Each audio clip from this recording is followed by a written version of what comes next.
ubwo umwe ari aho ngaho ari kumfotora uko nambaye ubusa, undi nawe mugenzi we arimo ari kumviyora, mba mw'ubwo buzima bugake n'ubundi muriri wa mugoroba, n'ubundi bakaza bakantwara bakagenda bagafata n'abandi ku buryo batujyanaga nyine turi abantu benshi.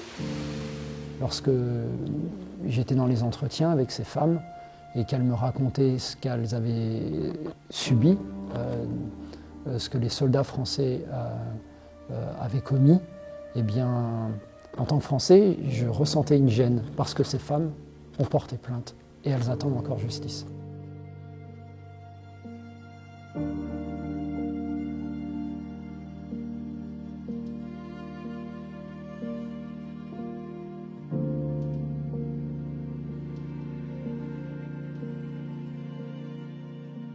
Si nous avons voulu faire ce film, c'est parce que ces femmes ont déjà eu un courage incroyable, inouï, indicible quasiment, de venir jusqu'en France pour porter plainte face à une des plus grandes armées du monde. Ce courage que ça demande me bouleverse tout simplement. Il faut imaginer ce que ça représente pour ces femmes-là, non seulement d'avoir le courage de dire qu'elles ont subi des viols, c'est déjà un tabou dans la société française rwandaise, mais en plus, il y a le tabou dans le tabou, c'est-à-dire elles ont subi des viols de soldats français. Il faut beaucoup de courage pour ça.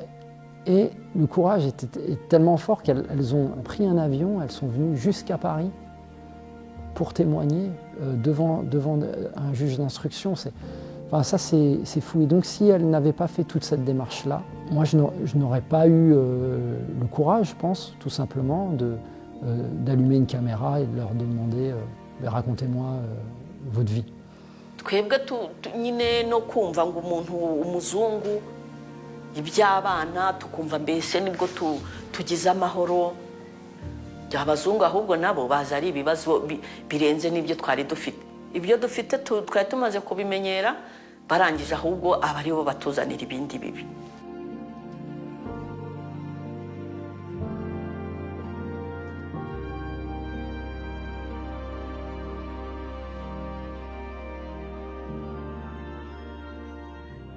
C'est ça qui est terrible dans cette histoire, c'est que quand elles arrivent dans les camps tenus par les Français, elles pensent être en sécurité. Et ceux qui se définissent comme les sauveurs deviennent à nouveau des bourreaux. Wajya kumva ukumva nk'umuntu akubise gutya kuri shitingi ubaho, kuri shitingi. Wagira gutya uti yewe muntu wagira gutya wareba ukabona ni wa Mufaransa n'imbunda guhagaze hejuru. Bakaba baragushoreye.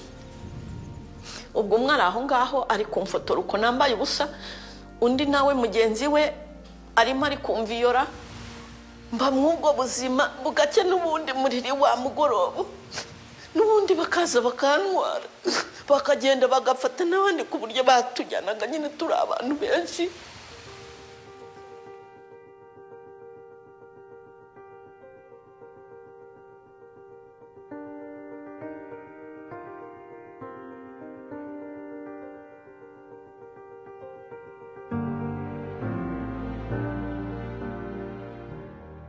La question du temps est primordiale dans la justice parce que, bien sûr, les bourreaux disparaissent.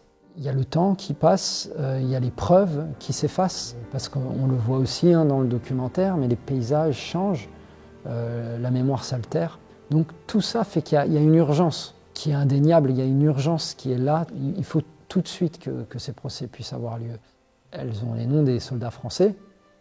Il n'y en avait pas tant que ça, c'était pas une armée de 50 000 hommes. Donc elles savent, ce sont des hommes qui aujourd'hui doivent avoir la cinquantaine parce que c'était des légionnaires dans leur vingtaine à ce moment-là. Donc de toute façon l'armée a les noms. Tout est là pour que le procès se fasse.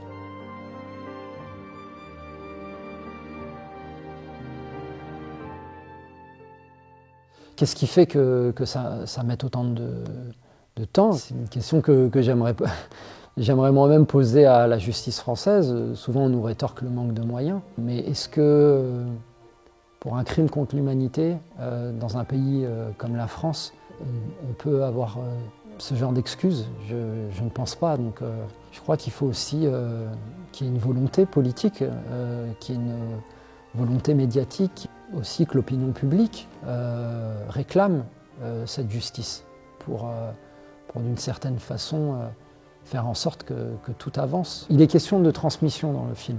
On voit ces femmes qui sont en conversation permanente avec leurs filles, qui ont l'âge qu'elles avaient, elles, au moment du génocide. Et comment on veut que cette jeunesse rwandaise, elle se reconstruise si elle voit des parents qui n'ont toujours pas pu être apaisés dans leur histoire. Donc c'est ça, c'est-à-dire que c'est un cycle infernal. Tant qu'il n'y a pas de justice, il n'y a pas de possibilité de paix, il n'y a pas de possibilité de réconciliation, il n'y a pas de possibilité de vie, tout simplement. Donc vraiment, moi, j'appelle toutes les personnes qui se sentent touchées par l'histoire de ces femmes à les accompagner dans cette démarche, à les accompagner dans ce combat. Mais j'ai l'impression que depuis les mouvements MeToo, par exemple, de plus en plus de collectifs, de gens se sentent suffisamment au fait des choses pour affronter des instances, des personnalités, des institutions qui jusqu'à là nous semblaient intouchables. Et je pense que voilà, pour ces femmes aussi, il est temps de réclamer des comptes à l'armée française sur ce dont elle est accusée pendant cette opération turquoise au Rwanda.